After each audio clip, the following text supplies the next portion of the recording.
The market will crash again. I don't know when, I don't know how bad it's going to be. Nobody does. But what I do know is when we look at every single bear market within the S&P 500, including the 57% drawdown that collapsed in 2008, when we look at the 34% reduction during COVID, which just happened in 33 days, and the 82% Great Depression drawdown was all followed by a full recovery and all-time highs within that S&P 500, every single one. So today, I'm not going to show you how to predict the next crash. I'm going to show you exactly how I built my portfolio. So when it comes, I do not have to do anything at all. 5 crash scenarios, real data. So let's go ahead and get into this. The average S&P 500 bear market since 1928 has lasted approximately 406 days from the peak all the way to the trough, the shortest of those being the 2020 COVID crash, which only lasted 33 days, 126 trading days after that. It was a full recovery. Now, the longest drawdown period we've ever seen in history, of course, goes all the way back to the Great Depression. We had 996 days down, 15 years before, of course, we seen a brand new high. Most investors experienced that in 2008 and 2009 crash. We've seen it again during 2020 with COVID and 2025 with those tariff shocks. All 4 of them have now fully recovered in their entirety. The 2025 tariff shock was approximately 89 trading days. That made it the fastest recovery that we followed after it had a 15% decline. Now, the pattern is consistent across all 26 documented drawdowns since 1950. When the market falls, the market has always recovered. And when it does recover, it hits new highs.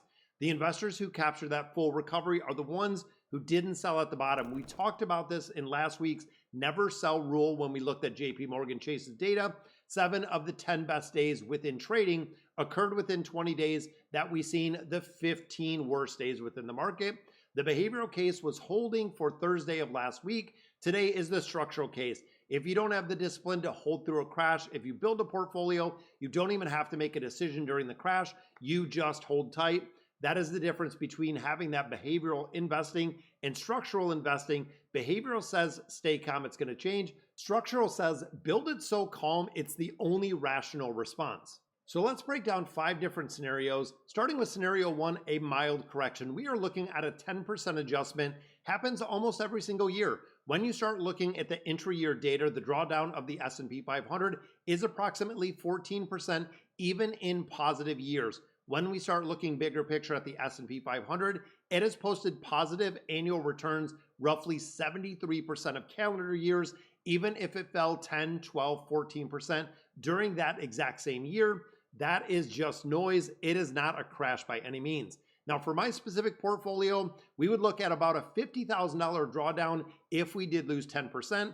Action required in this, absolutely nothing. We continue making contributions every single morning. This is just regular noise that we see when you start looking at the S&P 500. Scenario number 2, a sharper correction. We're looking at a 20% reduction. Now, of course, for this, in 2020, we see this with a bear market. It fell 25% over 282 days. We've seen a full recovery in the market within 12 months. And also thinking 5 S&P 500 bear markets since 1950 have fell between 20 and 30%.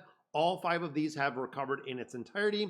The average time for recovery was 14 to 18 months. Looking at some of our satellite positions like the SMH, that would have fallen much harder in this scenario, thinking about a 30 to 35% reduction, given the fact that semiconductors in the cycle amplification, but of course, looking at our position, we are still gonna hold. So at this point, guys, if the automatic contributions are running, now they're buying at a 20, 30, even 40% lower when we're dollar cost averaging in here. This is exactly what it was designed for. Now, scenario number 3, a bear market. We are talking about a negative 35%. When you look at the COVID market, it fell 34% in 33 days. After that, 126 trading days later, the market was back to where it was. It is the fastest market recovery that we have ever seen in all time. The 2025 tariff shock drove the SMH down 30% in weeks, recovered in another 89 days, just like we always seen it. And looking at a negative 35% of S&P 500 drawdown with semiconductors really amplifying it would and could possibly push the SMH into that negative 40, maybe even negative 50 category. Something like the SPMO is falling right in this similar range. This is the scenario where the screaming headlines are saying recession, jobs are being cut. Financial Puttin says this time is different. You have to go ahead and sell. Thinking of the portfolio, even though we have losses and the portfolio balance is lower, we still hold the exact same assets. This is because you do nothing at this point, not because it doesn't hurt when you start looking at the numbers, because it does, because the structure was built knowing this was a possibility. The 25-year time horizon that I have in my portfolio means that we have 3 to 5 market recycles where it is going to fully recover. Now, scenario 4, the severe bear market. We are looking at a 2008 scenario where we're down 57% over 407 days. Recovery took 4 years, but guess what? It recovered in its entirety. The dot-com bust fell 49% over 685 days, and this took 7 years to recover. Now, this scenario specifically is very rare. There are only 3 times in post-war history, but it is real and it is very survivable with the right time horizon. A 40-year-old investor in 2008 who held through all of the decline would have been fully recovered by 2012 and reached brand new all-time highs in 2013 with 25 plus years of compounding ahead of them. Now, for this required action, there is nothing. We are still sticking with the never sell rule from last Thursday, and this is where, in this scenario, is where it is truly tested. Scenario number 5, we look at the generational crash of 79%. When you look at the Great Depression of 1929 to 1932, the market was down 82% total drawdown over 996 days. Recovery of this took until 1945, and real inflation adjusted numbers, it was actually much longer. And this is not a planned scenario. This is a context scenario. It happens and really means that the US economy has experienced something with really modern unprecedented behaviors. Banks were failing, unemployment was catastrophic, political environment was transforming, and every financial asset performed catastrophically. It was pretty much almost the fall of society as we've seen it. So this question comes, did my ETF portfolio hold up? Nope, not at all. The question is, what is the social and economic context in which this is actually happening? So reality check in this one, if a Great Depression level event occurs, every portfolio strategy is really going to fail. The question is not whether your portfolio survives or if there's better alternatives. It's whether you're positioned to benefit from the recovery when it does happen, which the history says is going to be coming. Now, of course, there are 3 structural features of a portfolio that is designed to really hold it through the crash rather than requiring extraordinary discipline with the never sell philosophy. The first one, no leverage. I get this question all the time when it comes to leverage.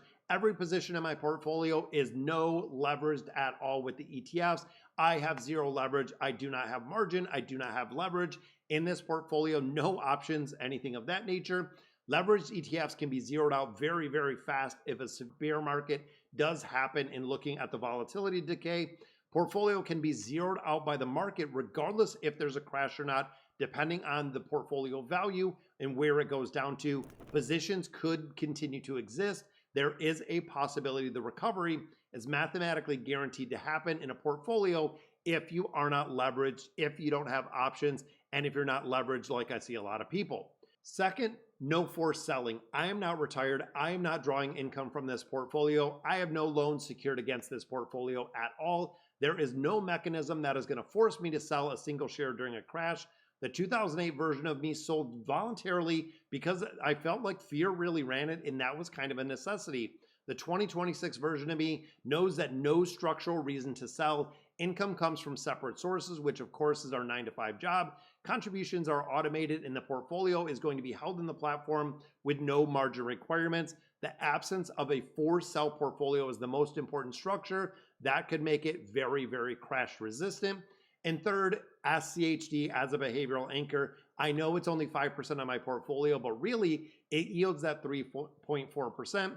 During a market crash when equities tumble and we see dividend payments for a majority of companies are pretty much maintained or they could even grow.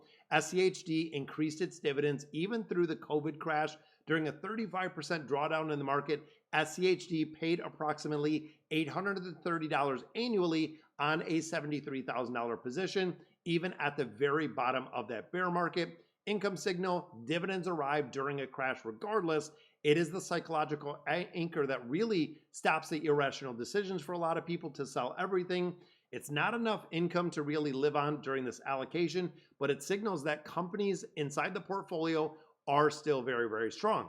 So here's the complete framework, guys. The market is going to crash again, mild correction, sharp correction, full bear market, severe bear market, or even something that we haven't seen in generations. The historical record says all of these scenarios are followed by full recoveries and new all-time highs. It has been proven through the existence of the market. The investors that capture those recoveries and held through the decline are not the investors who sold out during the crash, like exactly what I did in 2008. Now, the portfolio is not fully crash proof. No portfolio is 100% crash proof.